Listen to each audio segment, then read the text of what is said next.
Ambassador Julian Blackwood stood before the Galactic Security Council, his posture relaxed despite the tension filling the chamber. The massive circular room housed representatives from 37 spacefaring civilizations, each regarding him with varying degrees of confusion and concern. Behind him stood two human diplomatic guards, wearing the traditional midnight blue uniforms that conspicuously lacked any visible weapons or defensive systems. High Counselor Vexther, a towering Centaurian with crystalline skin that caught the light in mesmerizing patterns, leaned forward in his seat. Ambassador Blackwood, this council has convened today to address what many consider a disturbing oversight in Earth's diplomatic protocols. Your guards carry no weapons. Your diplomats wear no protective gear. In a galaxy where assassination attempts are an unfortunate reality, this seems like gross negligence. Blackwood smiled, the expression genuine rather than diplomatic. I appreciate the Council's concern for our safety, High Counselor. However, I assure you that this is not an oversight but a carefully considered policy. Madness, rumbled Delegate Corax, her scaled face reflecting the deep reds of agitation. The Draconid representative's tail twitched in obvious irritation. The Draconid Imperium has lost 3 ambassadors this cycle alone to violence. Your species' stubborn refusal to properly protect its representatives is not just foolish, it's suicidal. Murmurs of agreement rippled through the chamber. Blackwood waited for them to subside, his patience evident in every measured breath. The guards behind him remained perfectly still, their presence somehow more noticeable for their complete lack of reaction. "Tell me, Delegate Corax," Blackwood said finally, "have you ever wondered why, in the 15 years since humanity joined the galactic community, not a single human diplomat has been successfully assassinated?" The chamber grew quiet. It was true. Despite humanity's relatively unprotected diplomatic corps, they had maintained a perfect safety record. Even in the most volatile regions, even during active conflicts, human diplomats remained untouched. Representative Naira of the Helios Confederation, her luminescent form pulsing with curiosity, spoke up.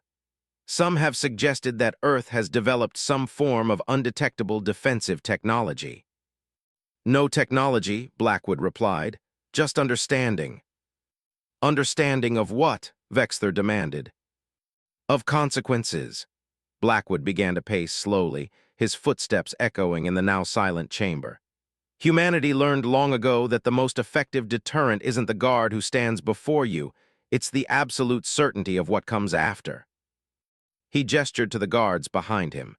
"These men and women aren't here to prevent violence. They're here to witness it, to remember faces, names, details. Because if a human diplomat is harmed, we don't respond with immediate violence. We don't declare war. We do something far worse." The silence in the chamber deepened as Blackwood continued. "We remember. We investigate. We trace every connection, every association, every link in the chain that led to that moment of violence. And then, with patience that outlasts governments and outlives rulers, we dismantle everything those responsible ever built or loved or dreamed of achieving." Corax's scales had paled to a muted orange. "You speak of revenge." "We speak of consequence," Blackwood corrected. "The galaxy's various species have tried to understand humanity's approach to conflict for years now. You see our lack of visible weapons as weakness, our patience as hesitation, our preference for diplomacy as fear. But you're missing the fundamental truth. Humanity doesn't need to carry weapons into diplomatic meetings because we've made the entire human race our sword." Representative Naira's glow had dimmed considerably. "Explain." "When someone harms a human diplomat, they don't make an enemy of a single person or even a single government. They make an enemy of every human being who will ever live. We don't forget. We don't forgive. And we never, ever stop until justice is done." High Counselor Vexther's crystalline surface had clouded slightly. "This sounds more like a threat than a diplomatic policy." "Not a threat," Blackwood said softly. "A truth, one that every species learns eventually. Our diplomats go unprotected because the greatest protection isn't a weapon or a shield. It's the absolute certainty that harming them will bring consequences that no being, no matter how powerful, is willing to face." The chamber remained silent as the implications sank in.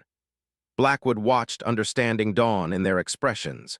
The realization that humanity's seemingly vulnerable diplomatic corps was actually the front line of the most effective defensive strategy the galaxy had ever seen. "We're not here today because you're concerned about our safety," Blackwood concluded. "We're here because you're finally beginning to understand why we don't need the protections you think we lack. Our guards don't carry weapons because they don't need them. Their presence is merely to ensure that if violence does occur, humanity knows exactly who to hold accountable." As Blackwood took his seat, the chamber erupted in whispered conversations. The galaxy was beginning to understand a truth that humanity had known for centuries. Sometimes the most powerful weapon isn't the ability to harm, it's the absolute certainty of consequence. The Proxima Centauri trading station hung like a jeweled spider web against the star-studded backdrop of space. Its crystalline spires and rotating rings housed representatives from over 50 species, making it one of the busiest diplomatic hubs in the sector. But today, those usually bustling corridors were eerily quiet. Ambassador Marcus Reeves walked the station's diplomatic quarter, his footsteps echoing off polished floors. Behind him, diplomatic guard First Class Alina Walsh maintained a precise distance, her midnight blue uniform pristine, her hands empty of weapons. The Veridian delegation they were meeting had expressed confusion about this arrangement, but like most species, they had learned to accept humanity's peculiarities. "They're late," Reeves noted, checking his chronometer.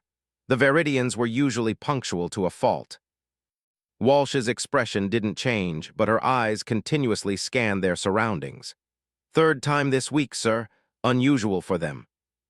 Before Reeves could respond, the corridor's lights flickered. A subtle vibration ran through the station's deck plates, something that shouldn't happen with Proxima's advanced stabilization systems. "Sir," Walsh said quietly, "I recommend we—" The explosion ripped through the corridor's far wall, venting atmosphere into space. Emergency force fields snapped into place instantly, but not before three figures in sealed combat suits burst through the breach. Their weapons, illegal mass drivers banned in civilized space, were aimed directly at the ambassador. Walsh didn't reach for a weapon she didn't have.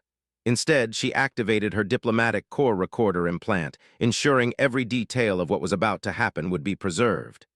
"This incident is now logged," she announced, her voice clear and calm. "To all hostile parties, be aware that your actions from this point forward will have consequences." The lead attacker laughed, the sound distorted through their helmet's speaker. "That's your response, a warning." "It's more than a warning," Reeves said, his posture relaxed despite the weapons trained on him. "It's a guarantee. Whatever happens in the next few moments, you should know that humans don't end conflicts when the shooting stops. We end them when justice is served." "Brave words for a dead man," the attacker replied and fired. The mass driver round struck Reeves in the chest, throwing him backward. Walsh caught him as he fell, her implant recording everything. The unique resonance pattern of the attacker's shield generators, the slight hesitation in the third attacker's stance, the barely visible manufacturer's mark on their combat suits. As Reeves lay dying in her arms, he smiled. "Make sure they understand," he whispered, "what they've started." The attackers fled through their breach, leaving Walsh with her fallen ambassador and a recording that would set in motion events that would reshape galactic diplomacy forever. Within hours, Earth's response began, but it wasn't what anyone expected.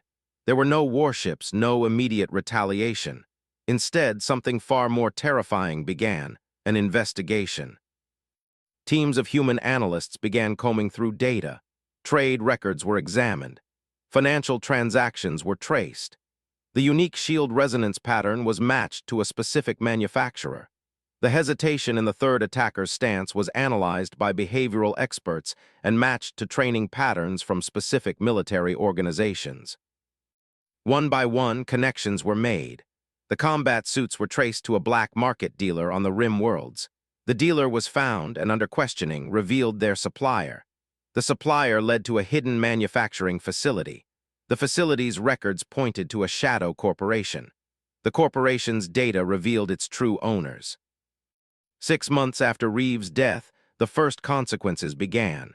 The black market dealer's entire network mysteriously collapsed. The supplier's hidden accounts were exposed to authorities across 3 sectors. The manufacturing facility's safety violations were anonymously reported to sector authorities. But that was just the beginning.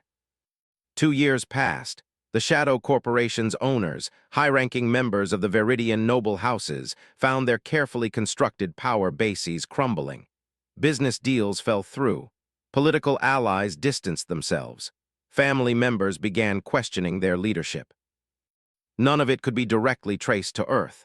There were no accusations, no threats, no demands. Just a steady, inexorable dismantling of everything the perpetrators had built. "The humans are behind this," one of the noble house leaders raged during a secret meeting. "We should strike back." "No," another replied, his voice shaking. "Don't you understand? This is why they send unarmed guards. This is why they don't protect their diplomats with weapons, because their real weapons are patience and memory." In the end, it took 5 years. 5 years of careful, methodical work. 5 years of tracing connections, exposing secrets, and quietly ensuring that everyone involved in Ambassador Reeves' death faced consequences they never imagined. The noble houses that had orchestrated the assassination fell from power, their centuries-old influence evaporating like morning dew. The specific individuals involved disappeared one by one, not to violence, but to exposure, disgrace, and the complete dismantling of their lives' work. On Proxima Station, they still speak of the incident in hushed tones. Not because of the violence. Violence was common enough in the galaxy. No, they whisper about what came after. About how Earth's response showed the galaxy that humanity's diplomatic corps didn't need weapons, because they had something far more powerful. The assurance that any harm to their representatives would be answered not with quick violence, but with slow, inevitable justice. When the last of the conspirators was finally exposed, stripped of power, and left with nothing, a single message was delivered to them. It wasn't signed, but everyone knew its source. "Ambassador Reeves' death has been answered. Remember this: humanity's memory is long, our patience is infinite, and our justice is inevitable. We don't need weapons to protect our diplomats. We have something far more effective, the absolute certainty of consequence." From that day forward, no human diplomat was ever attacked again. Because the galaxy had learned. Those seemingly defenseless diplomatic guards weren't there to prevent violence. They were there to ensure that if violence occurred, humanity would know exactly who needed to face justice. Grand Admiral Thex of the Archery and Defense Fleet stood at the viewport of his command ship, watching the endless dance of stars. Behind him, his senior staff waited in uncomfortable silence as he considered the report they'd just delivered. "You're telling me," he said finally, "that the humans have launched no retaliatory strikes, no military response at all to the Proxima incident?" Commander Rillix, her bioluminescent patterns showing clear anxiety, stepped forward. "No official response, sir, but something else is happening, something worse."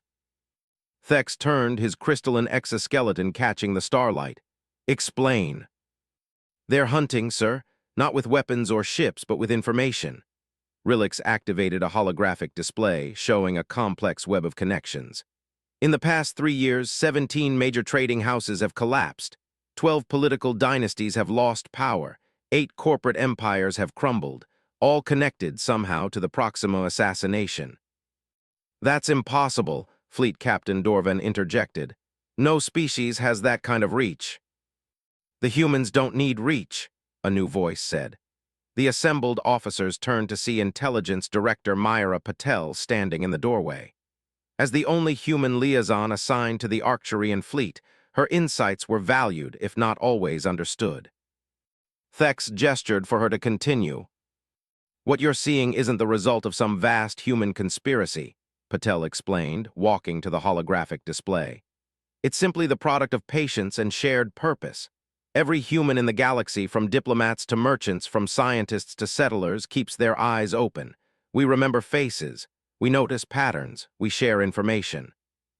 She manipulated the display, highlighting certain connections. When a human diplomat is killed, we don't seek revenge, we seek justice, and we have all the time in the universe to find it. Rilix's bioluminescence flickered with realization. The trade route disruptions in the Orion sector were caused by merchants choosing not to deal with certain partners, Patel confirmed. The banking crisis in the Pleiades cluster. Information about corruption just happening to reach the right authorities, Dorvan whispered. Now you're understanding, Patel smiled. No human needed to fire a shot, no orders needed to be given. We simply shared what we knew with those who needed to know it. Thex studied the display intently. Your species has turned information sharing into a weapon more devastating than any fleet action. Not a weapon, Admiral, a consequence. Patel's expression grew serious. Humanity learned long ago that violence is easy, but justice requires patience. Those who killed Ambassador Reeves thought they only needed to guard against immediate retaliation. They weren't prepared for decades of scrutiny from every human they encountered. The display shifted, showing the steady collapse of power structures, financial networks, and political alliances. It was like watching a massive structure being dismantled one piece at a time, so gradually that no single action could be labeled as an attack, yet the end result was devastating. Each human diplomatic guard carries a neural recorder, Patel continued. Not to prevent violence, but to ensure that if violence occurs, we know exactly who to watch, who to remember, whose actions need to be understood. Thex's crystalline form refracted light in patterns that indicated deep thought, and this information is shared among all humans. Not officially, Patel said, but we talk, we trade, we remember. And when we notice something relevant to bringing justice to those who harmed one of our own, we ensure that information reaches those who can use it properly. Commander Rilix's patterns had shifted to show all mixed with fear. Your entire species acts as an intelligence network. We act as witnesses, Patel corrected. Every human knows that if they encounter someone connected to an attack on our diplomats, they have a duty to observe, to remember, to share what they learn. No central coordination required, just millions of eyes and ears watching and waiting. Fleet Captain Dorvan shook his head, but surely some must refuse to participate. Would you refuse to help bring justice to those who murdered your family member? Patel asked quietly. Because that's how we see it. An attack on one human diplomat is an attack on all of us. Not because of orders or duty, but because we understand that our strength lies in our unity. The Arcturian officers fell silent, finally understanding. The humans hadn't created some vast conspiracy to punish those who harmed their diplomats. They'd created something far more powerful, a culture where every human saw themselves as part of the diplomatic corps defensive network. That's why your guards carry no weapons, Thex said finally. They don't need them. Their greatest weapon is the certainty that if they fall, every human in the galaxy will work tirelessly to ensure justice is done. Precisely, Patel nodded. Our diplomatic guards aren't there to prevent violence. They're there to bear witness, to ensure that if violence occurs, the consequences will be remembered and acted upon by every human who ever hears the story. As the implications sank in, the officers realized they were witnessing a fundamental shift in how diplomacy worked. The humans hadn't just created a new defensive strategy, they'd changed the very nature of consequence in galactic politics. Director Patel, Thex said slowly, I believe I finally understand why no one dares harm a human diplomat anymore. It's not fear of your weapons or your fleets. It's the knowledge that if they do, they'll spend the rest of their lives being watched, remembered, and held accountable by every human they ever meet. Yes, Admiral, Patel replied. Now you understand. Our diplomatic guards don't carry weapons because they don't need them. They carry something far more powerful, the promise that justice, though patient, is inevitable. The grand archives of the Galactic Diplomatic Corps stretched beneath the surface of Europa, humanity's chosen neutral ground for interstellar relations. Here, among crystalline data cores and quantum memory banks, Chief Archivist Raj Kapoor led an unusual delegation through the restricted sections. You understand, he said to the assembled alien diplomats. that what I'm about to show you has never been shared with non-human species before.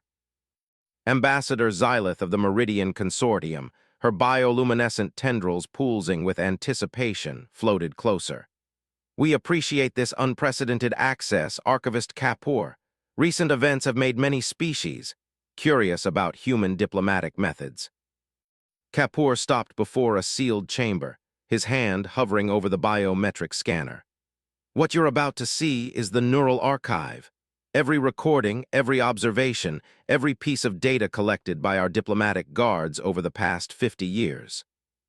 The chamber doors slid open, revealing a vast holographic display showing millions of interconnected data points. Each point represented a moment witnessed by a human diplomatic guard, every interaction preserved in perfect detail. By the stellar winds, breathed Ambassador Threll of the Corward Alliance, his scaled hide shifting colors in amazement. This is how you do it. This is how you maintain such perfect accountability. Part of it, Kapoor acknowledged, but the technology isn't the key, it's the philosophy behind it. He gestured, and the display shifted to show a timeline of diplomatic incidents across the galaxy. Notice something interesting about these events. Zenaval, the crystalline representative of the Silicon consciousness, chimed softly as she analyzed the data. The frequency of violent diplomatic incidents decreases exponentially after each human response to aggression. Precisely. Kapoor manipulated the display, highlighting specific cases. Each time a species learned why we send unarmed guards, they changed their approach to diplomacy, not just with us but with everyone. The display focused on the Proxima incident, showing the ripple effects through galactic society. Power structures that had stood for centuries crumbled. Criminal enterprises collapsed. Secret alliances were exposed. But more importantly, it showed how other species began to adapt. The Draconid Imperium, Threll noted with surprise. They've changed their diplomatic protocols. They're sending fewer armed guards, focusing more on information gathering. The Silicon consciousness as well, Zenaval chimed. We have begun implementing similar recording protocols. The deterrent effect has been significant. Kapoor nodded. You're seeing what humanity learned centuries ago. True diplomatic power doesn't come from the ability to respond with immediate violence. It comes from the certainty that actions will have consequences, no matter how long it takes. The display shifted again, showing current diplomatic trends. The number of armed conflicts had decreased dramatically. Species that once relied on shows of force were now investing in information networks, focusing on accountability rather than intimidation. But how, Xylith's tendrils pulsed with confusion, do you maintain such unity of purpose? How do all humans know what to watch for, who to remember? We share stories, Kapoor said simply. Every diplomatic incident becomes a lesson passed from human to human. We don't need central coordination because we have something stronger, shared cultural memory. He brought up another display, showing the vast network of human information sharing. Not military reports or official documents, but personal communications, trade gossip, casual observations shared over drinks in spaceports across the galaxy. Your entire species, Threll realized, acts as a distributed intelligence network. We prefer to think of it as distributed justice, Kapoor corrected. Every human knows that if they encounter someone connected to an attack on our diplomats, they have a responsibility to remember, to observe, to share what they learn. Zenaval chimed thoughtfully. This is why attempts to hide from human justice always fail. There is no central authority to evade, no single organization to outmaneuver. Just millions of humans, each playing their part in ensuring consequences find their target. And now, Xylith observed, her tendrils rippling with understanding, other species are beginning to adopt similar approaches. The old paradigm of diplomatic protection through force is shifting. Kapoor smiled. That's the real power of our method. It's not just about protecting human diplomats anymore. It's about changing how the galaxy thinks about diplomatic relations. Violence becomes less attractive when you know that consequences are inevitable, even if they take years to manifest. The assembled diplomats studied the displays, watching as the ripple effects of humanity's approach spread through galactic society. Species that had relied on force for millennia were learning new ways to ensure diplomatic safety. The age of heavily armed diplomatic missions was giving way to something more subtle but far more effective. "Your species," Threll said finally, "has achieved something remarkable, not through superior weapons or technology, but through the simple promise that actions will have consequences, guaranteed by the shared purpose of every human in the galaxy. That's why our diplomatic guards go unarmed," Kapoor concluded. "Their presence isn't meant to prevent violence. It's meant to ensure that if violence occurs, justice will follow, not through the actions of any one person or organization, but through the patient, collective effort of humanity as a whole." As the diplomats left the archive, they carried with them a new understanding of power in the galaxy. The future of diplomatic relations wouldn't be shaped by weapons or shows of force, but by the certainty that every action would be remembered, every consequence calculated, and justice, though patient, would be inevitable.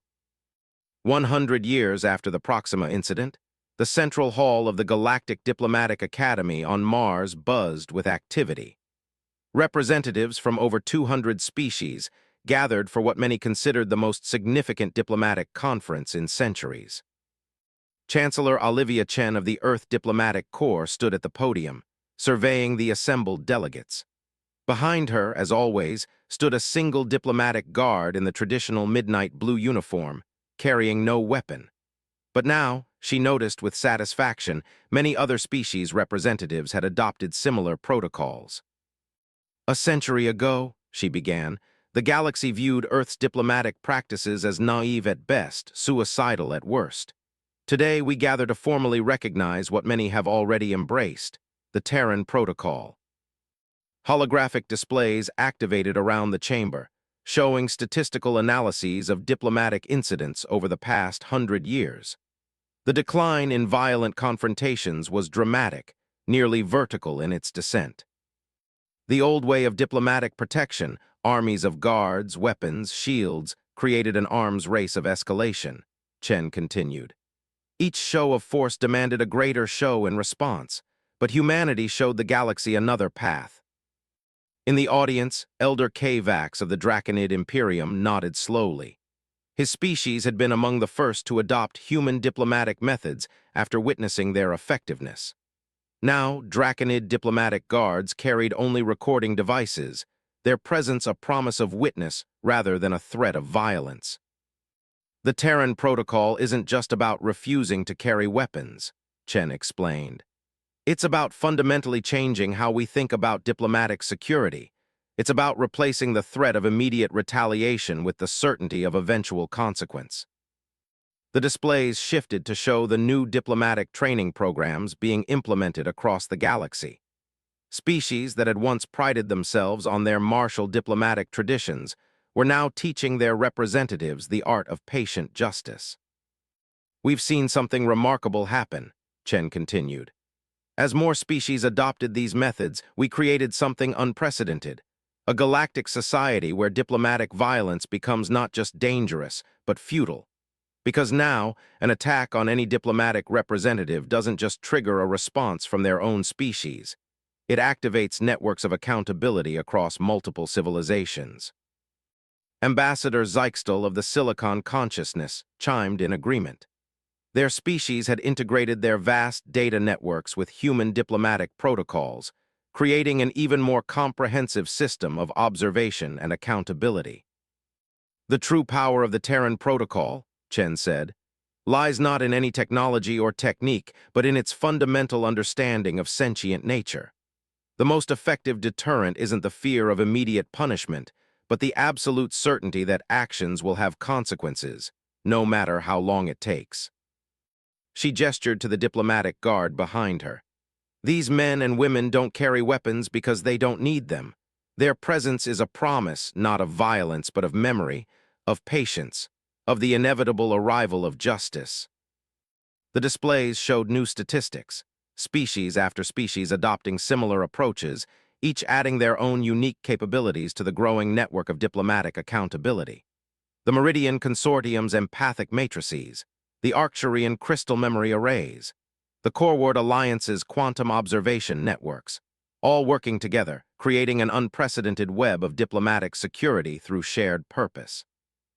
Today, Chen announced, we formalize what many have already discovered.